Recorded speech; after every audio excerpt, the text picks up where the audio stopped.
ပိုပေါများလေကောင်းလေဆိုတာမမှန်ပါ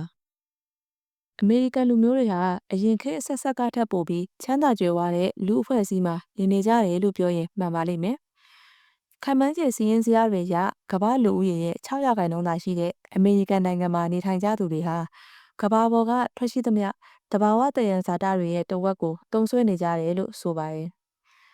တကယ်လို့ပိုပေါများလေကောင်းလေဆိုတဲ့အယူအဆသာမှန်နေဆိုရင်အမေရိကန်လူဖွဲ့စည်းဟာကမ္ဘာပေါ်ကရှိသမျှလူဖွဲ့စည်းတွေထဲမှာစိတ်အပျော်ရွှင်ဆုံးနဲ့စိတ်ကျေနပ်မှုအရှိဆုံးဖြစ်နေပါလိမ့်မယ်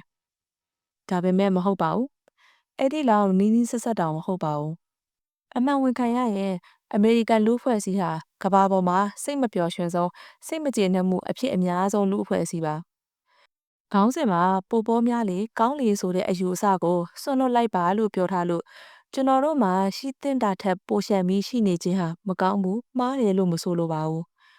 မိမိမှာရှိသင့်တာထက်ပိုရှိနေခြင်းနဲ့ပိုရနေခြင်းနဲ့ဆန္ဒကသာမှားနေတာပါတင်းတရောင်ရမှုမရှိခြင်းကမကောင်းဘူးလို့ပြောချင်တာပါပိုပေါများလေကောင်းလေလို့အယူအဆကိုလက်ခံနေသမျှကာလပတ်လုံးကျွန်တော်တို့ဟာဘယ်တော့မှစိတ်ထဲမှာကျေနပ်တင်းတင်ရောင်ရမှုကိုရမှာမဟုတ်ပါဘူးလူတွေဟာတစ်ခုခုကိုရလိုက်ပြီးရင်နောက်ထပ်တစ်ခုကိုလိုချင်ကြပြန်တယ်ဒါမှမဟုတ်တစ်ခုခုကိုပြီးမြောက်အောင်လုပ်ပြီးသွားရင်ချစ်ချင်းပဲနောက်ထပ်တစ်ဆင့်တက်ပြီးလုပ်ချင်ကြတယ်။အဲ့ဒီလိုဖြစ်နေတာဟာယာပြီးသားအောင်မြင်မှုအတွက်စိတ်ကျေနပ်မှုကိုခြေဖြတ်လိုက်တာပါ။အဲ့ဒါဘာလဲဆိုတာကိုပြပြရမယ်ဆိုရင်တငယ်ချင်းတယောက်ဟာမကြခင်ကတန်ရှင်းပြီးအေးချမ်းသာရတဲ့ရက်ွက်တစ်ခုမှာခြံဝန်းလေးနဲ့လှပတဲ့တထပ်တိုက်ကလေးကိုဝယ်လိုက်ပါတယ်။သူကအိမ်ဖိုးကိုခြေပေးပြီးလို့အရန်ကိုပျော်ရွှင်နေပါတယ်။ဒါပေမဲ့သူအိမ်သစ်ကိုပြောင်းရွှေ့တဲ့နေ့မှာပဲသူ့ရဲ့ပျော်ရွှင်မှုဟာပျောက်ကွယ်သွားပါတယ်။ဘယ်လိုဖြစ်သွားရလဲဆိုတော့သူဟာဝယ်ထားတဲ့အင်ကြီးထက်ပိုကြီးပိုလှတဲ့အိမ်တစ်လုံးကိုပိုင်ဆိုင်ခြင်းစိတ်ဖြစ်ပေါ်လာလို့ပါ။အဲ့ဒီစိတ်ကြောင့်သူစိတ်မချမ်းမသာဖြစ်နေတယ်။သူဝယ်လိုက်တဲ့အင်ကြီးထက်ပိုကြီးပိုလှတဲ့အိမ်ကပိုကောင်းတယ်ဆိုတဲ့အတွေးဟာသူအိမ်သစ်ဝယ်ယူမှုအပေါ်မှာပျော်ရွှင်ကျေနပ်မှုကိုတရက်တောင်မခံစားစေဘဲဖြစ်စီလိုက်လို့ပါ။စိတ်မကောင်းစွာနဲ့ပြောရရင်ကျွန်တော်တို့အားလုံးဒီပါဟာလည်းသူ့လိုဖြစ်နေကြပါတယ်။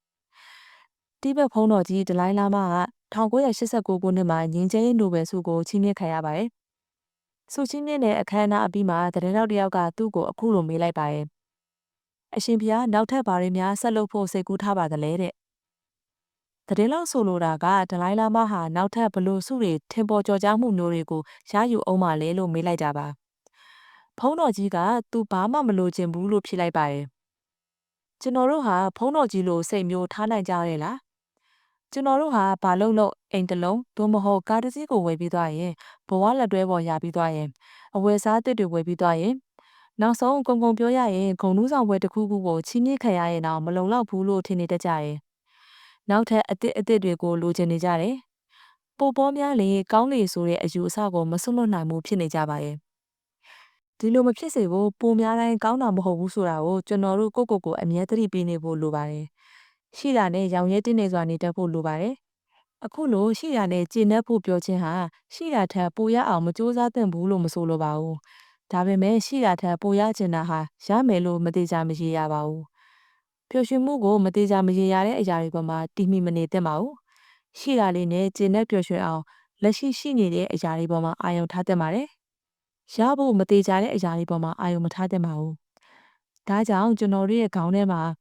ရှိတာထက်ပိုများများရကျင်တဲ့အတွေးတွေဝင်လာရင်အဲ့ဒါကိုချက်ချင်းဖယ်ထုတ်ပြရပါမယ်။ပုံများများရကျင်တယ်ဆိုတဲ့အတွေးအစားလောလောဆယ်ရရှိခံစားနေတဲ့အရာတွေကိုတန်ဖိုးထားတတ်မယ်ဆိုရင်ဘဝမှာပျော်ရွှင်စရာတွေဖြစ်လာပါလိမ့်မယ်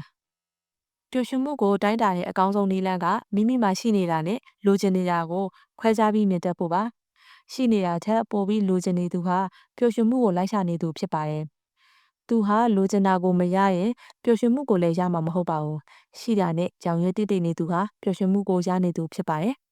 ။အားလုံးပဲအခုလိုမျိုးစိတ်ခွန်အားဖြစ်စရာစာစုလေးတွေကိုဆက်ပြီးနားထောင်ကြသေးရဲဆိုရင်တော့ Thunder Page မှာ Travel Kit ကို like follow လေးလုပ်ထားပေးခဲ့ကြပါအောင်နော်။တကယ်ချင်းမိတ်ဆွေတွေရှိရင်လည်း share လုပ်ပေးခြင်းဖြင့်ကူညီလို့ရပါတယ်။အားလုံးကိုကျေးဇူးတင်ပါတယ်ရှင်။